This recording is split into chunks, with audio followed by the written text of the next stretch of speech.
எபிரேய மக்களிடத்திலே எபிரேய ஆசிரியர் புதிய உடன்படிக்கை எப்படி வந்தது என்கிறதை குறித்து விளக்கப்படுத்தி இருக்கிறதை பார்த்தோம். அப்போ புதிய உடன்படிக்கை வந்தது என்று சொன்னால் பழைய உடன்படிக்கையிலே ஒரு குறைபாடு இருந்தது. அதிலே குறைபாடு இருந்ததினால்தான், அது பழமையாய் போனதினால்தான் புதிய உடன்படிக்கை வந்தது என்பதாக சொல்லுகிறார். தொடர்ந்து 9ஆம் அதிகாரத்திலேயும் பழைய உடன்படிக்கையில உள்ள காரியங்கள் எப்படி புதிய உடன்படிக்கைக்கு ஒரு நிழலாக ஆண்டவர் ஏற்படுத்தி கொடுத்திருந்தார் என்கின்றதை குறித்து அவர் சொல்லுகிறதை பார்ப்போம். 9ஆம் அதிகாரம். அன்றியும் முதலாம் உடன்படிக்கையானது ஆராதனைக்கேற்ற முறைமைகளும் பூமிக்குரிய பரிசுத்த ஸ்தலமும் உடையதாக இருந்தது. எப்படி எனில், ஒரு கூடாரம் உண்டாக்கப்பட்டிருந்தது. அதன் முந்தின பாகத்தில் குத்துவிளக்கும் மேஜையும் தேவ சமூக தப்பங்களும் இருந்தன. அது பரிசுத்த ஸ்தலம் எனப்படும். இரண்டாம் திரைக்குள்ளே மகா பரிசுத்த ஸ்தலம் எனப்படும் கூடாரம் இருந்தது. அதிலே பொன்னால் செய்த தூப கலசமும் முழுவதும் பொன் தகடு பொதிந்த உடன்படிக்கை பெட்டியும் இருந்தன. அந்த பெட்டியிலே மன்னா வைக்கப்பட்டிருந்த பொற்பாத்திரம், ஆரோனுடைய தளிர்த்த கோல், உடன்படிக்கையின் கற்பலைகள் இருந்தன. அதற்கு மேலே மகிமையுள்ள கேருபீன்கள் வைக்கப்பட்டிருக்க கிருபாசனத்தை நிழலிட்டிருந்தன. இவைகளை குறித்து விவரமாய் பேச இப்பொழுது சமயமில்லை என்பதாக பழைய உடன்படிக்கையிலே ஆண்டவர் ஏற்படுத்தி கொடுத்திருந்த மோசே மூலமாக ஏற்படுத்தி கொடுத்திருந்த அந்த காரியங்களை குறித்து இங்கே பேசுகிறார். முதல் ஒரு கூடாரம் இருந்தது. அந்த கூடாரத்திலே 2 பகுதிகள் இருந்தது என்பதாக இங்கே சொல்லுகிறார்.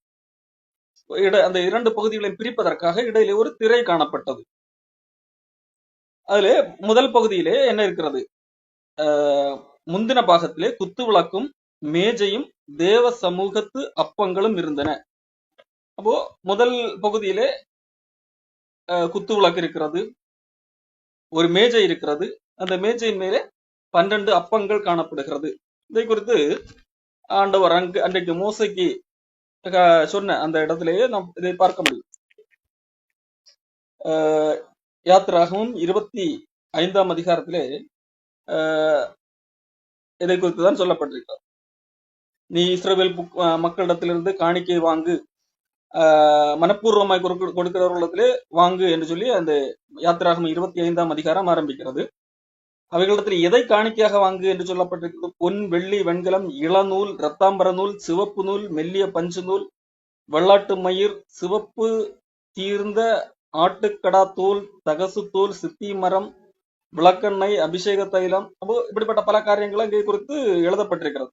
இது எதற்கு? அந்த கூடாரம் கட்டுவதற்கு. கூடாரம் கட்டி அந்த கூடாரத்திலே சில அந்த பொன்னிலான உபகரணங்கள் செய்வதற்கு, மரத்திலான பெட்டி செய்வதற்கு இதெல்லாம் வாங்க என்று சொல்லி அந்த அடிப்படையில தான் இதை வாங்கி அவர்கள் செய்கிறவர்களாக காணப்பட்டார்கள். அதற்கான அளவுகளும் ஆண்டவர் அங்கே நீங்கள் படித்து பார்த்தால் கொடுக்கிறதை காண முடியும். 9ஆம் வசனம். நான் உனக்கு காண்பிக்கும் வாசஸ்தலத்தின் மாதிரியின்படியே அதனுடைய எல்லா தட்டுமுட்டுகளின் மாதிரியின்படியும் அதை செய்வீர்களாக. ஆண்டவர் தான் மாடலை கொடுக்கிறார். இந்த அடிப்படையிலே தான் இருக்கணும், இவ்வளவு நீளம் இருக்க வேண்டும், இவ்வளவு ஆண்டவர் ஒரு மாதிரி ஒரு பிளான் போட்டு கொடுக்கிறார். இந்த அடிப்படையிலே இருக்க வேண்டும் சொல்லி. அப்போ ஆண்டவர் ஒரு திட்டத்தோடு ஒரு வரைபடமாகத்தான், ஒரு மாதிரியாகத்தான் அன்றைக்கு இந்த பழைய உடன்படிக்கையிலே இந்த காரியங்களை கொடுக்கிறார் என்கிறது இந்த காரியம் காண்பிக்கிறது. யாத்திராகம் 25ஆம் அதிகாரம் 31, 32 வசனத்திலே பாருங்கள். பசும் பொன்னினால் ஒரு குத்து விளக்கை உண்டாக்குவாயாக, அது பொன்னால் அடிப்பு வேலையாய் செய்யப்பட வேண்டும். அதன் தண்டும் கிளைகளும் மொக்குகளும் பழங்களும் பூக்களும் பொன்னினால் செய்யப்பட வேண்டும். 6 கிளைகள் அதன் பக்கங்களில் விட வேண்டும். குத்து விளக்கின் 3 கிளைகள் ஒரு பக்கத்திலும், குத்து விளக்கின் 3 கிளைகள் அதன் மறுபக்கத்திலும் விட வேண்டும். அப்போ இப்படி குத்து விளக்கை ஆண்டவர் அங்கே செய்ய சொல்லுகிறார். நீங்க தொடர்ந்து நீங்கள் பார்த்தீர்கள் என்றால் அந்த விளக்கை குறித்து இன்னும் கொஞ்சம் கூட டீட்டெயிலாக எழுதப்பட்டது. இப்போ இந்த விளக்கு அந்த கூடாரத்திலே காணப்படுகிறது. அடுத்ததாக ஒரு மேசை காணப்படுகிறது என்று சொல்லிப்பார். 23ஆம் வசனத்திலே பாருங்கள். யாத்திராகம் 25, 23ஆம் வசனம். சித்தி மரத்தால் ஒரு மேஜையை பண்ணுவாயாக, அது 2 முழ நீளம். அதனுடைய எவ்வளவு நீளம் இருக்க வேண்டும், அகலம் இருக்க வேண்டும், இதை குறித்தெல்லாம் அங்கே சொல்லப்பட்டிருக்கிறது. அந்த மேஜையை தூக்கத்தக்கதாக வளையங்கள் எல்லாம் போட வேண்டும் என்றெல்லாம் சொல்லப்பட்டிருக்கு. பொன்னால் மூட வேண்டும் என்றெல்லாம் சொல்லப்பட்டிருக்கு. 29 அதற்குரிய தண்டுகளையும் தூப கரண்டிகளையும் கிண்ணங்களையும் பானபலி கரகங்களையும் பண்ண கடவாய், அவைகளை பசும் பொன்னால் பண்ண கடவாய். 30ஆம் வசனம் மேஜையின் மேல் நித்தமும் என் சந்நிதியில் சமூக தப்பங்களை வைக்க கடவாய். இந்த மேசை எதற்காக? மேசை மேல் நித்தமும் சமூக தப்பங்கள் வைக்க வேண்டும். அதாவது 12 கோத்திரந்துக்களுக்கு ஒப்பாக ஒரு 12 அப்பங்களை அங்கே வைக்க வேண்டும். அது கெட்டு போவதற்கு முன்பாக எடுத்து ரீப்ளேஸ் பண்ணி கொண்டே இருக்க வேண்டும். அதே போல அந்த குத்து விளக்கிலே ஒவ்வொரு நாளும் எண்ணெய் ஊற்றிக்கொண்டே இருக்க வேண்டும். அது எப்பொழுது எரிந்து கொண்டிருக்கத்தக்கதாக. இதுதான் அந்த முதலாம் அந்த கூடாரத்தின் முதல் பகுதியிலே காணப்பட்டதாக காணப்பட வேண்டும் என்று சொல்லி அன்றைக்கு மோசே இடத்திலே ஆண்டவர் சொல்லுகிறார். அதைத்தான் இங்கே எபிரேய ஆசிரியர் எழுதுகிறார். 2ஆம் பகுதியிலே எது காணப்படுகிறது? அது மகா பரிசுத்த ஸ்தலம். அந்த முதல் பகுதிக்கும் 2ஆம் பகுதிக்கும் இடையே குறுக்காக இருப்பது ஒரு திரை மட்டும்தான். அந்த திரைக்கு அந்த பக்கத்திலே மகா பரிசுத்த ஸ்தலம் எனப்படும். அங்கே எது காணப்படுகிறது? அங்கே உடன்படிக்கை பெட்டி காணப்படுகிறது. அந்த பெட்டிக்குள்ளாக என்ன காணப்படுகிறது?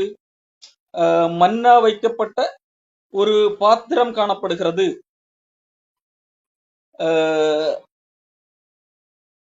அதிலே அடுத்ததாக ஆரோனுடைய துளிர்த்த கோல் காணப்படுகிறது.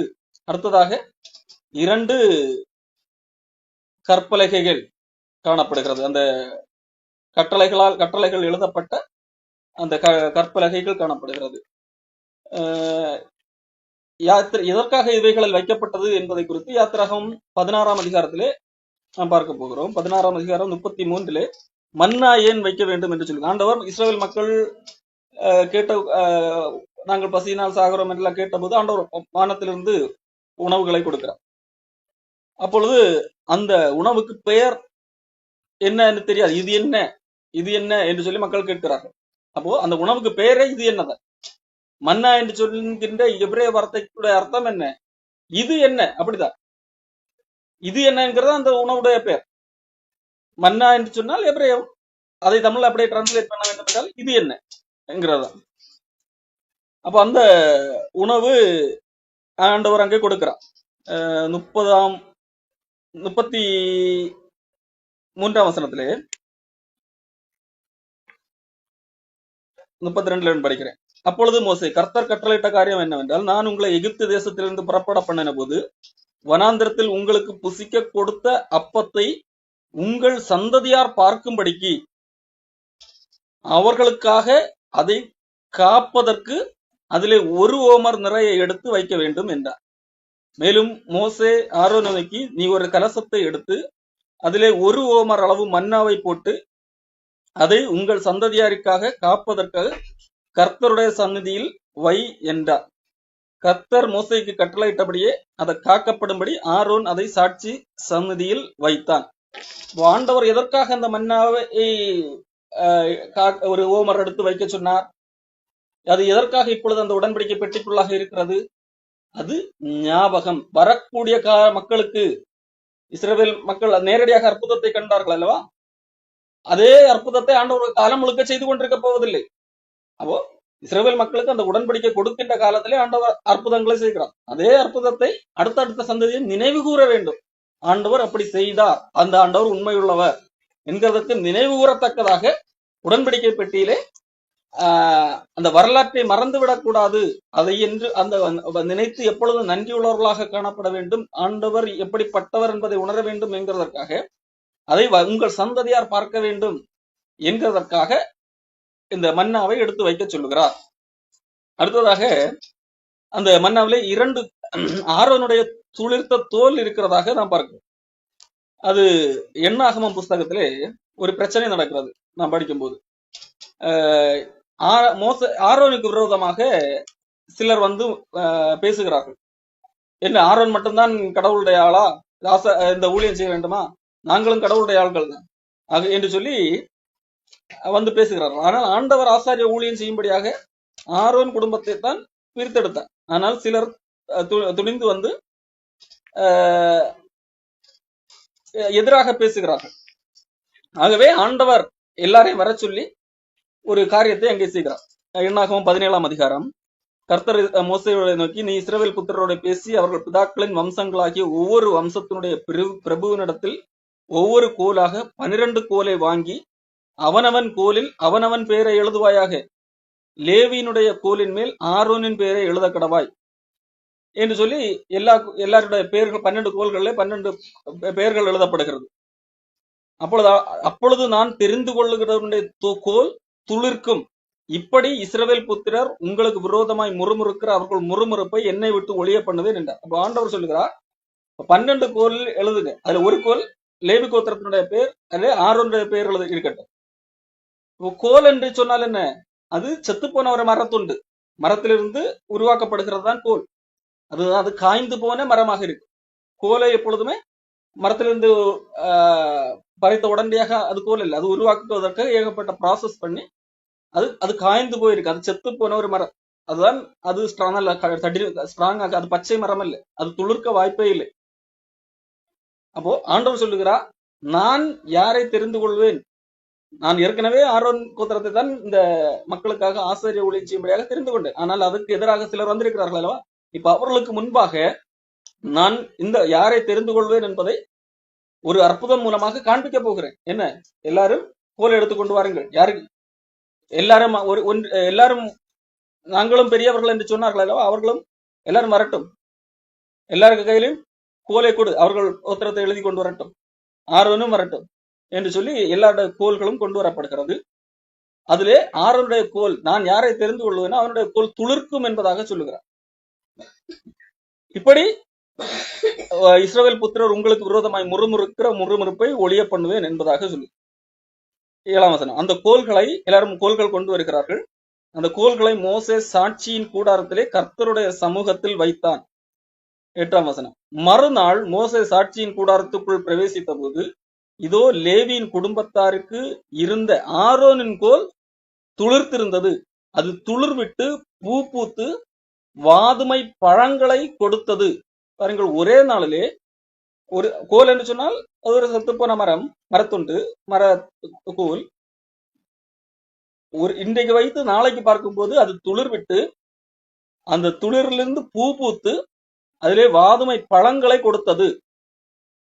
அப்போ இது பெரிய ஒரு அற்புதமாக இருந்தது. அப்போ இதன் அடிப்படையிலே ஆண்டவர் அங்கே ஆரோனை நான் தான் தெரிந்து கொண்டேன், ஆரோன் சந்ததி கோத்திரம் மட்டும்தான் அந்த பணிவிடை ஆசாரிய பணிவிடை செய்ய வேண்டும் என்று சொல்லி ஆண்டவர் அங்கே நிரூபித்து காண்பிக்கிறதை நாம் பார்க்க முடிகிறது. அதன் பிறகாக 9ஆம் வசனம். அப்பொழுது மோசே கர்த்தருடைய சமூகத்திலிருந்து அந்த கோல்களை எல்லாம் எடுத்து இஸ்ரவேல் புத்திரர் எல்லாரும் காண வெளியே கொண்டு வந்தான். அவர்கள் கண்டு அவரவர் தங்கள் தங்கள் கோல்களை வாங்கி கொண்டார்கள். அப்பொழுது கர்த்தர் மோசையை நோக்கி, ஆரோனின் கோல் அந்த கலகக்காரருக்கு விரோதமான அடையாளமாகும் பொருட்டு அதை திரும்பவும் சாட்சி பெட்டிக்கு முன்னே கொண்டு போய் வை. இப்படி அவர்கள் எனக்கு விரோதமாய் முறுமுறுப்பதை ஒழிய பண்ணுவாய். அப்பொழுது அவர்கள் சாக மாட்டார்கள் என்றார். அப்போ ஆண்டவர் அப்பொழுதுதான் சொல்லுகிறார், இந்த கோலைன்னு திரும்ப கொண்டு போய் அங்கே வை என்று சொல்லி சொல்லுகிறார் சாட்சி கூடாரத்திலே.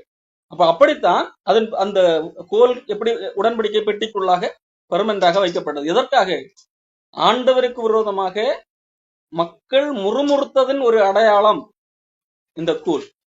ஆண்டவருக்கு விரோதமாக கலகம் பண்ணக்கூடாது என்கிறதை அவர்கள் மக்கள் எப்பொழுதும் நினைக்க வேண்டும் என்கிறதற்கான ஒரு அடையாளமாக அந்த கோல் உடன்படிக்கை பெட்டிக்குள்ளாக வைக்கப்பட்டது. அதன் பிறகாக 2 கற்பலகைகள் அந்த உடன்படிக்கை பெட்டிக்குள்ளாக காணப்படுகிறது. யாத்திராகமம் புஸ்தகத்திலே 25ஆம் அதிகாரம் 16ஆம் வசனத்திலே ஆண்டவர் மோசேயிடத்திலே சொல்லுகிறார், நான் உனக்கு கொடுக்கும் சாட்சி பிரமாணத்தை அந்த பெட்டியிலே வைப்பாயாக. அதாவது அந்த சாட்சி 10 கற்பனை இந்த பெட்டியை வைக்க வேண்டும் என்பதாக சொல்லுங்க. இப்படிதான் அந்த உடன்படிக்கை பெட்டிக்குள்ளாக இந்த விஷயங்கள் வந்தது. அப்போ எல்லாவற்றுக்கும் அந்த உடன்படிக்கை பெட்டி என்பது கடவுளுடைய கற்பனைகளை கை கொள்ள வேண்டும் என்கிறதற்காக சாட்சி ஆக அந்த பெட்டிக்குள்ளாக கற்பலகைகள் வைக்கப்படுகிறது. ஆண்டவருக்கு விரோதமாக முறுமுறுத்திருக்கிறார்கள், அதை போல செய்யக்கூடாது என்கிறதை ஆண்டவர் நிரூபித்து காண்பித்தார் என்கிறதன் அடையாளமாக ஆரோன் அந்த துளிர்த்த கோல் வைக்கப்பட்டது. ஆண்டவர் உங்களை அற்புதகரமாக உணவளித்து நடத்தி வந்தார். இது என்ன என்று கேட்கத்தக்க விதத்திலே இதுவரைக்கும் பார்க்காத ஒரு உணவு, அந்த உணவை ஆண்டவர் கொடுத்திருக்கிறார் என்கிறதை அடையாளமாக அந்த அந்த மன்னாவை அந்த பெட்டிக்குள்ளாக வைத்திருந்தார். இது காலாகாலமாக அந்த உடன்படிக்கை பெட்டிக்குள்ளாக அப்படியே இருந்தது. இதைத்தான் இங்கே எபிரேய ஆசிரியர் கூறுகிறார். இந்த உடன்படிக்கை பெட்டி எங்கே இருந்தது? இந்த உடன்படிக்கை பெட்டி மகா பரிசுத்த ஸ்தலம் எனப்படுகின்ற இடத்துல இருந்தது. அதாவது ஒரு கூடாரம், அந்த கூடாரத்துல 2 பகுதிகள். முதல் பகுதியிலே ஒரு குத்து விளக்கு, ஒரு மேஜை, அந்த மேஜைக்கு மேலாக சமூகத்தப்பம். இந்த 2வது கூடாரம், அது கூடாரத்தின் 2வது பகுதியிலே தான் அந்த உடன்படிக்கை பெட்டி இருக்கிறது. அந்த உடன்படிக்கை பெட்டிக்குள்ளாகத்தான் இந்த விஷயங்கள் இருக்கிறது. அப்ப இதையெல்லாம் யாரும் போய் அந்த கூடாரத்தின் 2வது பகுதிக்குள்ளாக போய் யாரும் பார்க்க முடியாது. அந்த பகுதிக்குள்ளாக யாரும் போய் பிரவேசிக்க முடியாது. அங்கே இது மட்டுமல்ல, தூப கலசம் இருக்கிறது என்கிறதை நாம் பார்க்கிறோம். எபிரேயர் 9ஆம் அதிகாரத்திலே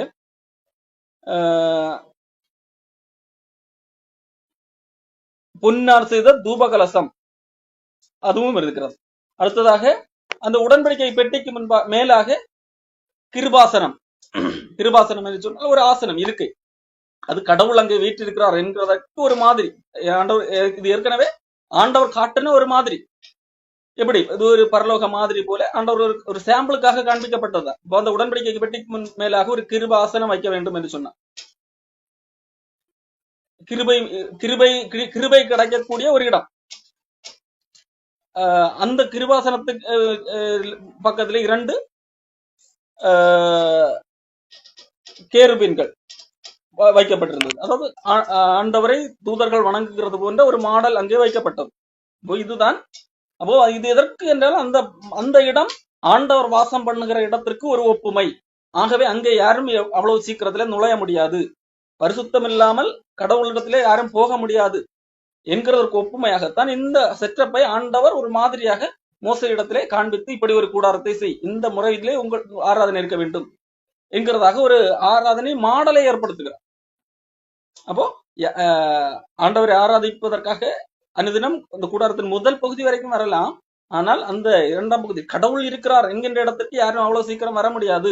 காரணம், அந்த இடத்துக்கு வர வேண்டும் என்றால் அந்த அளவுக்கு கடவுளுக்கு ஈக்குவலான ஒரு தகுதி இருக்க வேண்டும். அந்த தகுதி மனிதனுக்கு இல்லாதபடியால் அவ்வளவு சீக்கிரம் வர முடியாது, வந்தால் செத்து போக நேரிடும் என்கிறதை மக்கள் புரிந்து கொள்வதற்காக இந்த மாடல் கொடுக்கப்பட்டது.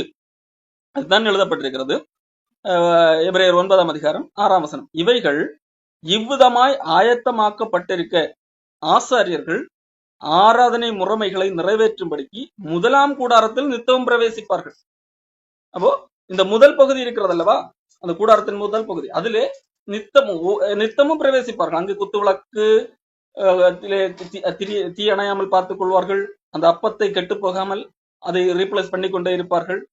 ஆனால் 2ஆம் கூடாரத்தில் பிரதான ஆசாரியன் மாத்திரம் வருஷத்துக்கு ஒரு தரம் இரத்தத்தோட பிரவேசித்து அந்த இரத்தத்தை தனக்காகவும் ஜனங்களுடைய தப்பிதங்களுக்காகவும் செலுத்துவான். அப்போ அந்த கூடாரத்தின் அடுத்த பகுதி மகாபரிசுத்த ஸ்தலம் என்று சொல்லப்படுகிற பகுதியிலே எப்பொழுதும் போக முடியாது.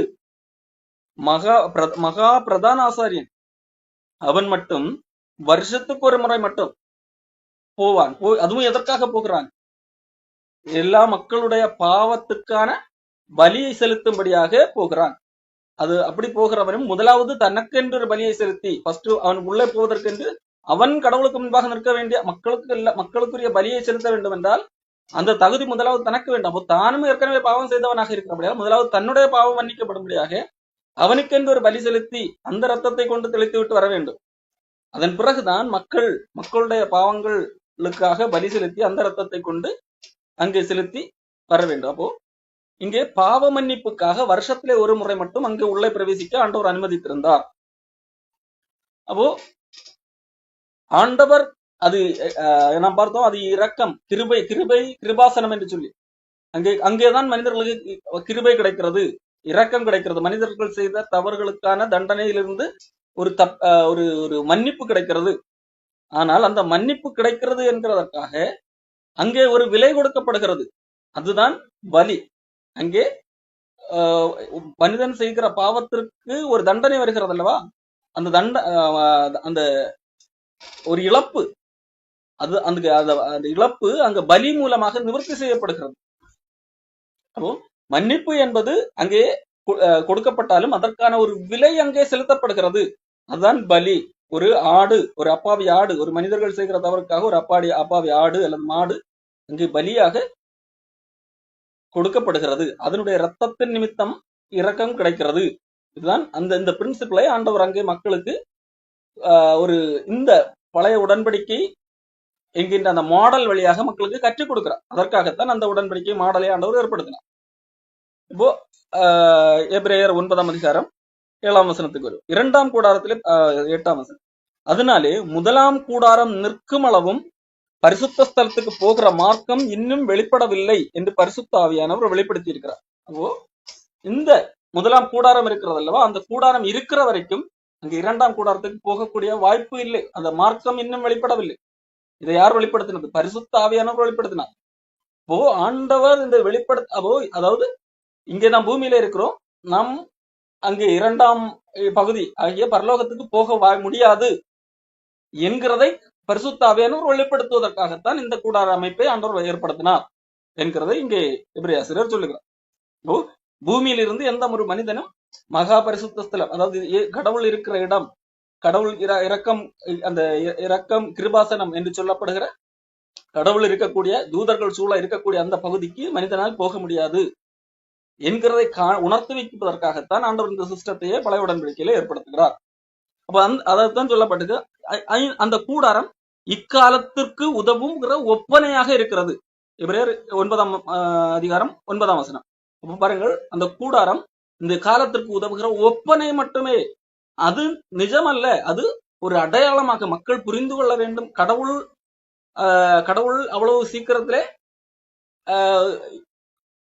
யார் வேண்டுமானாலும் அங்கே போய் நிற்க முடியும் என்கின்ற அளவுக்கு இல்லை என்கிறதை மக்கள் புரிந்து கொள்ள வேண்டும். காரணம், கடவுள் அந்த அளவிற்கு பரிசுத்தமானவர், அந்த அளவிற்கு நீதி உள்ளவராக இருக்கிறார். ஆகவே ஒரு அநீதி உள்ள மனிதன் அங்கே கிட்ட நெருங்க கூட முடியாது. எப்படி ஒரு சூரியன் இருக்கிறது அல்லவா, அந்த சூரியனுக்கு பக்கத்திலே நெருங்க என்ன ஆகும்? மனிதன் அந்த சூரிய ஒளியை தாங்க முடியாமல் பொசுங்கி போவார். மனிதன் அல்ல, எந்த ஒரு ஜீவராசியும் நெருங்க முடியாது. சூரியனை நோக்கி செல்ல ஒரு குறிப்பிட்ட ஒரு குறிப்பிட்ட தூரம் வரைக்கும் தான் போக முடியும். அதற்கு மீதியும் இந்த எல்லைக்கோட்டை தாண்டி போக அது சாம்பல் கூட கிடைக்காத அளவிற்கு ஆகும் அல்லவா. அதே போலதான் மனிதனும் கடவுள் இருக்கிற இடத்திற்கு அப்படி நெருங்கி போய் அங்கே நிற்க முடியாது. அதை காண்பிப்பதற்காகத்தான் அந்த கூடார அமைப்பை ஆண்டவர் ஏற்படுத்தினார். அப்போ இந்த முதலாம் கூடார இந்த நிற்கும் அளவும் 2ஆம் கூடாரத்துக்கு போகக்கூடிய இந்த மார்க்கம் இன்னும் வெளிப்படவில்லை என்று பரிசுத்த ஆவியானவர் வெளிப்படுத்தி இருக்கிறார் இந்த மாடல் மூலமாக. அந்த கூடாரம் இந்த காலத்துக்கு உதவுகிற ஒப்பனையாக இருக்கிறது. அதற்கு ஏற்றபடி செலுத்தப்பட்டு வருகிற காணிக்கைகளும் பலிகளும் ஆராதனை செய்கிறவனுடைய மனசாட்சியை பூரணப்படுத்த கூடாதவைகளாம். இது வெறும் ஒப்பனைதான். ஆகையால் இதற்கு ஏற்ப ஆராதனை செய்கிறார்கள் அல்லவா, ஆண்டவர் ஏற்படுத்தின அந்த முறைமையின்படிதான் ஆராதனை செய்கிறார்கள். அது வெறும் ஒப்பனையாக இருக்கிறபடியால் அந்த இவர்கள் செய்கிற அந்த ஆராதனை இது ஒரு சடங்கு சார்ந்த ஆராதனை தானே. ஆகையால் அது மனிதனுடைய மனசாட்சியை பூரணப்படுத்த முடியாது. அது காரணம் என்னது? அது உண்மையான ஒரு நிகழ்வு இருக்கிறது. அந்த நிகழ்வை மனிதர்களுக்கு புரிய வைக்க வேண்டும் என்பதற்காக ஒரு மாடல் ஆராதனை ஆண்டவர் ஏற்படுத்துகிறார். ஆகவே இந்த மாடல் மூலமாக, இந்த சடங்கு சார்ந்த இந்த காரியங்கள் மூலமாக மனிதன் அதை வெளிப்படையாக செய்யலாமே தவிர அது மனிதனுடைய மனசாட்சி என்ன செய்ய முடியாது, பூரணப்படுத்தாது. மனசாட்சியை குற்றமற்றவனாக மாற்றாது. அந்த ஆராதனை மூலமாக அந்த சடங்கின் அடிப்படையில பிரதான ஆசாரியன் வேண்டுமானால் வருஷத்துக்கு ஒரு முறை மகாபரிசுத்தலத்துக்கு போகலாமே ஒழிய, அதுவும் அவன் அந்த ஆராதனை செய்கிற அந்த பிரதான ஆசாரியனுடைய மனசாட்சியை கூட சுத்தமாக மாற்றாது. ஒருவேளை சுத்தமாக மாற்றும் என்று சொன்னால், ஒரு ஆராதனை செய்தது நிமித்தம் அல்லது அவன் தனக்காக பலி செலுத்தி விட்டு 2வது மக்களுக்காக பலி செலுத்துகிறான் அல்லவா, அப்படி செய்வது நிமித்தம் அவனுடைய மனசாட்சி உடனடியாக எல்லாம் சுத்தமாகிறது, அவன் தேவனுக்கு முன்பாக நிற்கக்கூடிய தகுதியை பெற்று விட்டான் என்றால் அவன் தொடர்ந்து அடுத்தடுத்த நாட்களிலே மறுபடியும் அவன் பிரவேசிக்கலாம். ஆனால் பிரவேசிக்க முடியவதில்லை. அவன் அடுத்த வருடம் மறுபடியும் தனக்காக பலி செலுத்துகிறான். மறுபடியும் பலி செலுத்தினால் மட்டும்தான் அவனால் அங்கே உள்ளே போக முடியும். அப்போ அவனுடைய மனசாட்சி இன்னும் என்ன செய்யவில்லை, பூரணப்படவில்லை. அப்போ அந்த சடங்கு சார்ந்த ஒரு ஆராதனை முறைமை மூலமாக மனிதனுடைய மனசாட்சி சுத்தப்படுவதில்லை. அதற்கேற்றபடி செலுத்தப்பட்டு வருகிற காணிக்கைகளும் பலிகளும் ஆராதனை செய்கிறவனுடைய மனசாட்சியை பூரணப்படுத்தாதவைகள், படுத்தக்கூடாதவைகள் இவைகள். அப்போ அது எதற்காக செய்யப்பட்டது? சீர்திருத்தல் உண்டாகும் காலம் வரைக்கும். அப்போ உண்மையான வெளிப்பாடு ஆண்டவர் எதற்காக இங்கே இந்த காரியத்தை ஏற்படுத்தினா, இந்த பரலோகம் பூலோகம் மனிதன் தேவனுக்கு முன்பாக நிற்கக்கூடிய அந்த தகுதி அடைய என்கின்ற இந்த உண்மையை வெளிப்படுத்துவதற்காக, விளங்க பண்ணுவதற்காக சீர்திருத்தல் உண்டாகும் காலம் வரைக்கும் அந்த கட்டளையிடப்பட்ட போஜன பானங்களும் பலவித ஸ்நானங்களும் சரீரத்திற்கேற்ற சடங்குகளுமே இல்லாமல் வேற அல்ல. அது என்னது? இந்த உண்மை சீர்திருத்தல் வருகிற காலம், சீர்திருத்தல் உண்டாகும் காலம் என்றால் இயேசு கிறிஸ்துவுக்கு பிந்தைய காலம். இயேசு கிறிஸ்து வந்து ஒரு சீர்திருத்தலை ஏற்படுத்தினார் அல்லவா? அப்ப அந்த காலம் வரைக்கும் வருகிற வெறும் சடங்கு சார்ந்த காரியங்கள் தான், சடங்கு சார்ந்தது என்பதாக இங்கே எபிரேய ஆசிரியர் எழுதுகிறார். இவைகள் சீர்திருத்தல் உண்டாகும் காலம் வரைக்கும் நடந்தேறும்படி கட்டளையிடப்பட்ட போஜன பானங்கள். சீர்திருத்தல் உண்டாகும் காலம் வரைக்கும் ஒரு டெம்பரரியான ஒரு உடன்படிக்கை. அது சடங்கு சார்ந்த போஜன பானங்கள், பலவிதமான ஸ்நானங்கள், சரீரத்திற்கேற்ற சடங்குகள். இதுல தான் அந்த பண்டிகைகள், ஏகப்பட்ட சடங்குகள் அன்றைக்கு யூதர்களுக்கு கொடுக்கப்பட்டதல்லவா? இது எல்லாத்திற்கும் காரணம் என்ன? இந்த அளவுக்கு சடங்குகளை எல்லாம் செய்தால்தான் அந்த இடத்திற்கே போக முடியும், கடவுளிடத்திலே நெருங்க முடியும் என்கின்ற அந்த ஒரு மனிதர்களுக்கு ஒரு உண்மையை புரிய வைப்பதற்காக. அப்போ கடவுளை அவ்வளவு சீக்கிரத்துல ஈஸியாக அசால்ட்டாக எண்ணி அங்கே போக முடியாது என்கிற, அதாவது கடவுள் என்று சொல்வது அங்கே சாம்பிளாக அந்த 2ஆம் கூடாரத்தில் இருக்கிற அந்த மகா பரிசுத்தத்தில் இருக்கிற அந்த பகுதியில தான் கடவுள் வாசம் பண்ணுகிறார். அங்கே எளிதாக மனிதனால் போக முடியாது. மனிதனுக்காக ஒரு மீடியேட்டராக பலி செலுத்தக்கூடிய பிரதான ஆசாரியன் கூட எப்பொழுதும் நினைத்த இடத்திலாம் போக முடியாது. அவன் கூட வருஷத்துக்கு ஒரு முறை மட்டும்தான் அங்கே போக முடியும். அப்படியானால் பரலோகத்தில் இருக்கிற தேவனிடத்திற்கு மனிதன் போக முடியுமா? முடியாது என்கின்ற அந்த உண்மையை புரிய வைப்பதற்காக. அப்போ அந்த அளவுக்கு மனிதன் சுத்திகரிக்கப்பட வேண்டும். கடவுளிடத்திலே போகக்கூடிய அளவுக்கு அவன் சுத்தமானவனாக மாற வேண்டும். அவன் கடவுள் எப்படி சுத்தமுள்ளவர், நான் பரிசுத்தமுள்ளவராக இருக்கிறாரோ அதை போல பரிசுத்தமுள்ளவராக இருந்தால்தான் கடவுளுக்கு முன்பாக நிற்க முடியும். ஒரு சூரியன் கடத்திலே போக வேண்டும் என்று சொன்னால், சும்மா நான் ஒரு மனிதன் போனால் பாதி போகிற வழியில பொசுங்கி போவான். இப்போ சூரியன் இடத்துல ஒரு போக வேண்டும் என்றால் சூரியனை போல ஒரு பவர் உள்ள ஒரு பொருளால் மட்டும்தான் போக முடியும். இன்னொரு சூரியனுக்கு இந்த சூரியன் இடத்துல போகலாம். காரணம் இதுவும் நெருப்பு, இன்னொரு சூரியன் என்றால் அதுவும் நெருப்பு. அப்போ அந்த உண்மையை புரிய வைப்பதற்காக செய்யப்பட்ட வெறும் சடங்குகள் என்பதாக எங்க சொல்லுகிறார். சடங்குகளை இல்லாமல் வேறல்ல. அப்போ கிறிஸ்துவானவர் வரப்போகிற தன்மைகளுக்குரிய பிரதான ஆசாரியராக வெளிப்பட்டு கையினால் செய்யப்பட்டதாகிய இந்த சிருஷ்டி சம்பந்தமான கூடாரத்தின் வழியாக அல்ல, பெரிதும் உத்தமமான கூடாரத்தின் வழியாகவும் வெள்ளாட்டுக்கடா இளங்காளை இவைகளுடைய ரத்தத்தினாலே அல்ல, தம்முடைய சொந்த ரத்தத்தினாலும் ஒரே தரம் மகா பரிசுத்த ஸ்தலத்தில் பிரவேசித்து நித்திய மீட்பை உண்டு பண்ணினார்.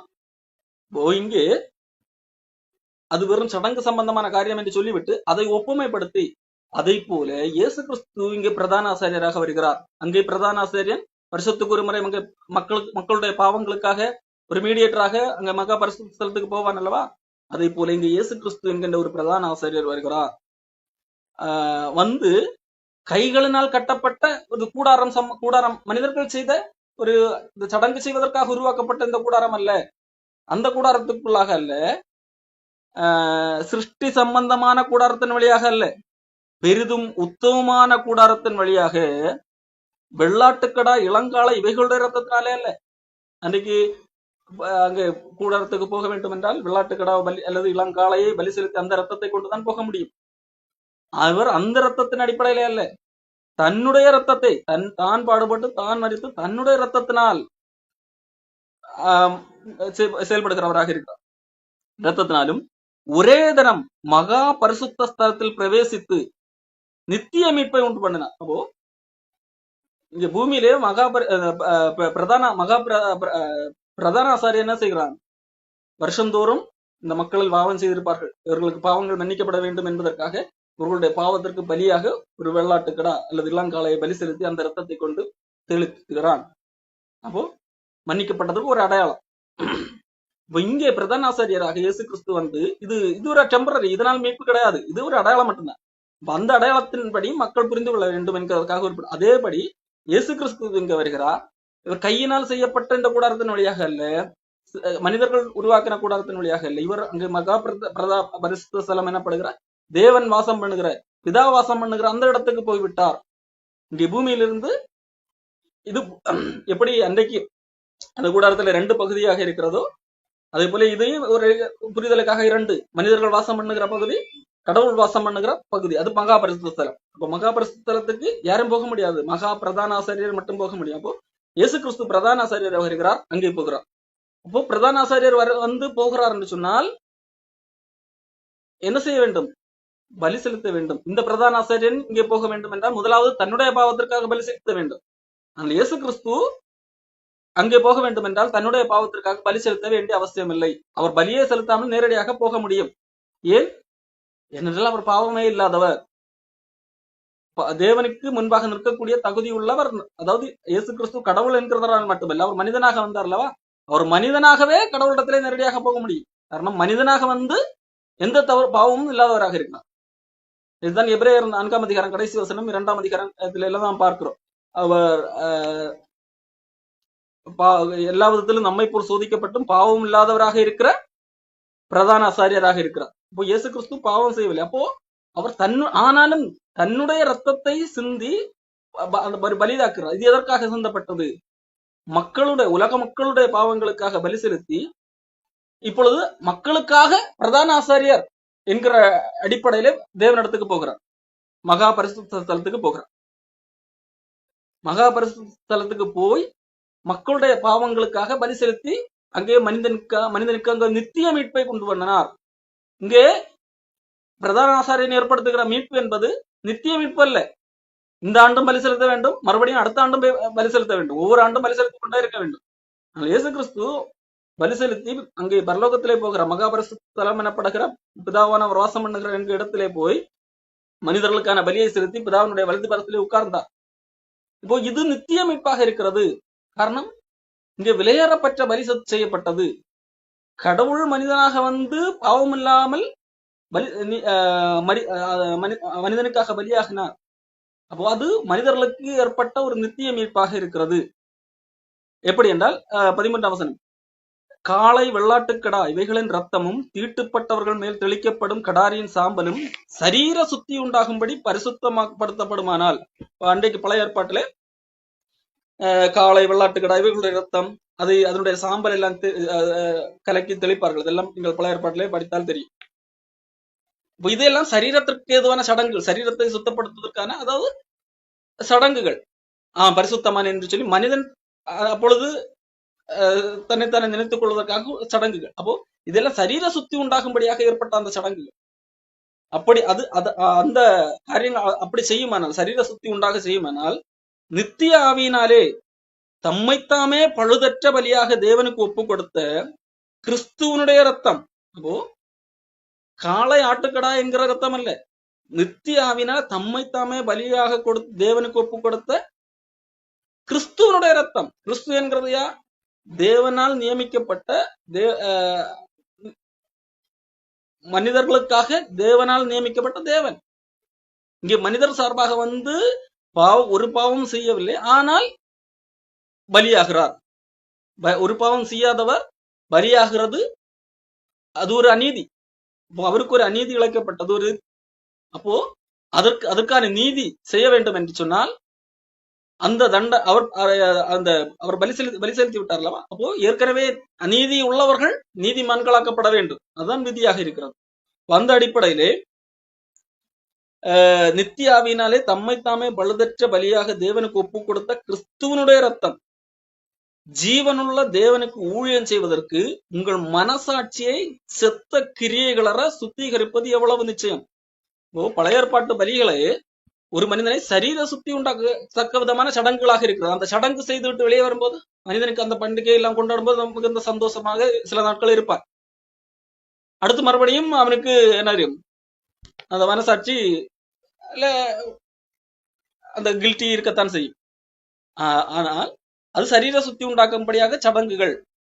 ஆனால் இங்கே ஆண்டவர் இயேசு கிறிஸ்து என்ன செய்கிறார்? தன்னையே பலியாக கொடுத்து நித்திய மீட்பை உண்டு பண்ணுகிறார். அப்போ இந்த மீட்பு என்பது மனிதனுடைய மனசாட்சியை சுத்தப்படுத்தக்கூடிய ஒன்றாக இருக்கிறது. இனி என்னிடத்திலே பாவம் இல்லை, ஆண்டவர் என்னுடைய இனி எனக்கு தண்டனை இல்லை, ஆண்டவர் என்னுடைய தண்டனை அவர் எனக்காக பலியாகி இருக்கிறார். கடவுள் அப்போ அவருடைய பலி என்பது சாதாரணம் அல்ல. இப்ப ஆடு அன்றைக்கு பழைய மக்களுக்கு வெறும் ஆடுடைய ரத்தம் தான். அப்போ அது மனிதனுடைய மனசாட்சியை உறுத்தி கொண்டுதான் இருக்கும். ஆட்டுடைய பலி எவ்வளவு நாட்கள் தான் என்னுடைய பாவத்தை தாங்கும். ஆனால் இங்கே பரிசுத்த தேவாதி தேவனுடைய ரத்தம் இங்கே சிந்தப்பட்டது. அந்த ரத்தம் என்னுடைய பாவத்தை காட்டிலும் வல்லமை மிகுந்த ஒன்றாக இருக்கிறது. ஆகவே அது என்னை எல்லா பாவத்திலிருந்தும் உங்களுக்கு சுத்திகரித்து விட்டது என்கின்ற நம்பிக்கையின் நிச்சயத்தை உருவாக்கி தருகிறது. என்னுடைய மனசாட்சியை சுத்திகரிப்பது எவ்வளவு நிச்சயமாக இருக்கிறது என்பதாக இங்கே எபிரேயர். பழைய ஏற்பாட்டிலே காணப்பட்டது அத்தனையுமே வெறும் சடங்குகள். இது எல்லாமே இப்பொழுது இயேசு கிறிஸ்து மூலமாக மனிதன் பரலோகம் என்கின்ற அந்த மகாபரிசுத்த ஸ்தலத்துக்கு போவதற்காக அதை மனிதன் புரிந்து கொள்ள வேண்டும் என்பதற்காக ஏற்படுத்தப்பட்ட ஒரு மாதிரி என்கிறதை இங்கே அவர் புரிய வைக்கிறார். அப்போ இப்பொழுது இயேசு கிறிஸ்துவின் மூலமாக ஒரு மனிதன் மனசாட்சியை சுத்திகரிக்கப்பட்டதனால் இயேசு கிறிஸ்து எப்படி பரலோகத்துக்கு மகாபரிசுத்த ஸ்தலத்துக்கு போகிறாரோ இப்பொழுது நமக்கும் அந்த வாசல் திறக்கப்பட்டது. முந்தி பழைய கூடாரத்திலே மகாபரிசுத்த ஸ்தலத்துக்கு போக முடியாது, எந்த மனிதர்களும் போக முடியாது. பிரதான ஆசாரியன் மட்டும் வருஷத்துக்கு ஒரு முறை மட்டும்தான் போக முடியும், மற்ற மனிதர்கள் அதுவும் போக முடியாது. ஆனால் இப்பொழுது இயேசு கிறிஸ்து பிரவேசித்து பெர்மனன்றாக மனிதனுடைய மனசாட்சியை சுத்திகரித்திருக்கிறார். ஆகவே எல்லா மனிதர்களும், அதாவது அவரை விசுவாசிக்கிற அந்த மீட்பை பெற்ற எல்லா மனிதர்களும் அங்கே மகாபரிசுத்த ஸ்தலம், உண்மையான மகாபரிசுத்த ஸ்தலத்துக்கு போக முடியும். ஆகையால் முதலாம் உடன்படிக்கையின் காலத்தில் நடந்த அக்கிரமங்களை நிவர்த்தி செய்யும் பொருட்டு, முதலாம் உடன்படிக்கையின் காலத்திலே அநேக அக்கிரமங்கள் நடந்தல்லவா, அப்ப அதையெல்லாம் நிவர்த்தி செய்யும் பொருட்டு இயேசு கிறிஸ்து மரணம் அடைந்தார். அப்போ இயேசு கிறிஸ்து மரணம் அடைந்தது நிமித்தம் அந்த உடன்படிக்கையின் கீழாக வாழ்ந்த மக்களுடைய பாவங்கள் நிவர்த்தி செய்யப்பட்டது. அழைக்கப்பட்டவர்கள் வாக்குத்தத்தம் பண்ணப்பட்ட நித்திய சுதந்திரத்தை அடைந்து கொள்வதற்காக புதிய உடன்படிக்கையின் மத்தியஸ்தராக இருக்கிறார். அழைக்கப்பட்டவர்கள், இது இயேசு கிறிஸ்து இங்கே பூமிக்கு வந்ததால் நாம் அழைக்கப்பட்டவர்களாக இருக்கிறோம் அல்லவா. நாம் வாக்குத்தத்தம் பண்ணப்பட்ட சுதந்திரத்தை, நித்திய சுதந்திரத்தை அடைந்து கொள்வதற்கு, பரலோகத்தை அடைந்து கொள்வதற்காக இந்த உடன்படிக்கையின் அவர் மத்தியஸ்தராக இருக்கிறார். பழைய உடன்படிக்கையிலே ஆசாரியர்கள் மத்தியஸ்தராக இருப்பார்கள், அங்கே போய் வருஷத்துக்கு ஒரு தரம் பலி செலுத்துவார்கள். ஆனால் அது என்னது, மனிதனை பரலோகத்துக்கு எல்லாம் கூட்டிட்டு போகாது அந்த பலி. அது அதற்கான ஒரு மாதிரி மட்டும்தான். ஆனால் அவர்களையும் பரலோகத்துக்கு கூட்டிக் கொண்டு போவதற்காக, முதலாம் உடன்படிக்கையில் நடந்த அந்த அக்கிரமங்களை நிவர்த்தி செய்வதற்காக, அவர்களையும் பரலோகத்துக்கு கூட்டிக் கொண்டு போவதற்காகத்தான் இயேசு கிறிஸ்து இங்கே வந்து மரித்தார். அப்போ இயேசு கிறிஸ்து மரித்ததன் மூலமாகத்தான் அந்த மக்களும் பரலோகத்துக்கு போக முடியும். அது மட்டுமல்ல, அழைக்கப்பட்டவர்கள், இயேசு கிறிஸ்து இங்கே பூமியிலே வந்து எல்லாரையும் அழைத்து அவரை விசுவாசிக்கும்படியாக வைத்தார் அல்லவா, அவர்களும் வாக்குத்தத்தம் பண்ணப்பட்ட சுதந்திரத்தை அடைந்து கொள்வதற்காக அவர் புதிய உடன்படிக்கையின் மத்தியஸ்தராக இருக்கிறார். அப்போ இயேசு கிறிஸ்து இன்றைக்கு மத்தியஸ்தராக இருக்கிறார். ஆகையால் அவர் தன் நித்திய பிரதான ஆசாரியராக இருக்கிறார். அவர் என்னது, இங்கே உள்ள பிரதான ஆசாரியன் போல போயிட்டு வரவில்லை, போயிட்டு உடனே வந்துட்டு மறுபடியும் அடுத்த வருஷம் தான் போகவில்லை. அவர் போய் அங்கேயே இருக்கிறார். அதாவது பரலோகத்துக்கு போகக்கூடிய வாசல் திறந்திருக்கிறது, மகாபரிசுத்த ஸ்தலத்துக்கான அங்கு திரை அகற்றப்பட்டது. இப்போ நாம் நேரடியாக பரலோகத்துக்கு போக முடியும். காரணம் அங்கே நமக்கான மத்தியஸ்தர் அங்கேதான் இருக்கிறார். அவர் இங்க வந்துட்டு இனி பக்கத்துல எல்லாம் போக முடியாது, மறுபடியும் அடுத்த வருஷம் தான் போக முடியும் என்று சொல்லி இந்த பிரதான ஆசாரியன் போல, பழைய உடன்படிக்கையின் காலத்திலே காணப்பட்ட பிரதான ஆசாரியன் போல பயந்து வாழக்கூடிய பிரதான ஆசாரியர் அல்ல. அவர் அங்கே போய் தேவனுடைய வலது வாசலே உட்கார்ந்து இருக்கிறார். ஆகவேதான் நாம் பார்க்கிறோம், இந்த எபிரேயர் 8ஆம் அதிகாரம் இந்த பிரதான ஆசாரியர் குறித்த இந்த பாடத்தை துவங்கும் போதே இந்த எபிரேய ஆசிரியர் எப்படி எழுதுவார்னு சொன்னால், அவர் உட்கார்ந்தார், பிதாவுடைய வலது வாரத்திலே, பரலோகத்தில் உள்ள மகத்துவ ஆசனத்தின் வலது வாரத்திலே உட்கார்ந்தார் என்று சொல்லி எழுதுவார். இப்போ அவர் தன்னுடைய வேலையை முடித்து அங்கே உட்கார்ந்திருக்கிறார், அங்கேதான் உட்கார்ந்திருக்கிறார் நமக்காக. ஆகவே அங்கே பிரதான ஆசிரியர் இருக்கிறபடியால், நமக்கான மத்தியஸ்தர் இருக்கிறபடியா நாமும் அந்த இடத்துக்கு போக முடியும், பழைய உடன்படிக்கை போல அல்ல. அப்போ இதன் மூலமாக எபிரேய ஆசிரியர் இது அந்த மக்களுக்கு, யூத மக்களுக்கு குழம்பிக் கொண்டிருந்த பழைய உடன்படிக்கை தான் சரி, இங்கே இயேசு கிறிஸ்து என்றெல்லாம் சொல்லுகிறார்களே, இது எப்படி சாத்தியம், நம்மிடத்துல பண்டிகையிலே அன்றைக்கு இருந்த சடங்கு முறைகள் எல்லாம் கிறிஸ்தவர்கள் பின்பற்ற மாட்டோம் என்கிறார்கள், நாமும் அந்த சடங்கு முறைகளுக்கு திரும்பி போகலாம் என்று குழப்ப மனதில் இருந்தவர்களுக்கு எழுதுகிற காரியம். அது எல்லாம் வெறும் சடங்கு, அது சீர்திருத்தல் உண்டாகும் காலம் வரைக்கும். இப்போ சீர்திருத்தல் வந்து விட்டது. இப்பொழுது என்னது, அந்த சடங்கு சரீர சுத்தி உண்டாகத்தக்க சடங்குகள் எல்லாம் நாம் செய்ய வேண்டியது. அதுக்கான முழுமையான வெளிச்சம் கிடைத்து விட்டது. அந்த சடங்குகளுக்கு என்று ஒரு அர்த்தம் இருந்தது அல்லவா? அது எதற்காக? அந்த அன்றைக்கு மகா பரிசுத்தலம் என்று சொல்லி காண்பிக்கப்பட்டது ஒரு பரலோகத்தினுடைய மாதிரி. அப்ப அங்கே போக முடியாமல் என்கின்ற உண்மையிலே கடவுளத்திலே போக முடியாது என்கின்ற உண்மையை உணர்த்துவதற்காகத்தான் இங்கே அந்த ஒரு சிஸ்டத்தை ஆண்டவர் மோசே வழியாக ஏற்படுத்தினார் என்று சொல்லி மக்களுக்கு புரிய வைப்பதற்காக கொடுக்கப்பட்ட மாதிரி. இப்பொழுது நிஜமே வந்து விட்டது. இயேசு கிறிஸ்துவ பிரதான ஆசாரியராக வந்து நம்மை பரலோகத்துக்கு கூட்டிக் கொண்டே போய்விட்டார். இப்பொழுது என்னது, அதை பின்பற்ற வேண்டிய அவசியம் இல்லை என்பதாக எபிரேய ஆசிரியர் இங்கே எபிரேய மக்களுக்கு சொல்லிக் கொடுத்தார். தொடர்ந்து அடுத்த வாரத்திலே ஒரு காரியம்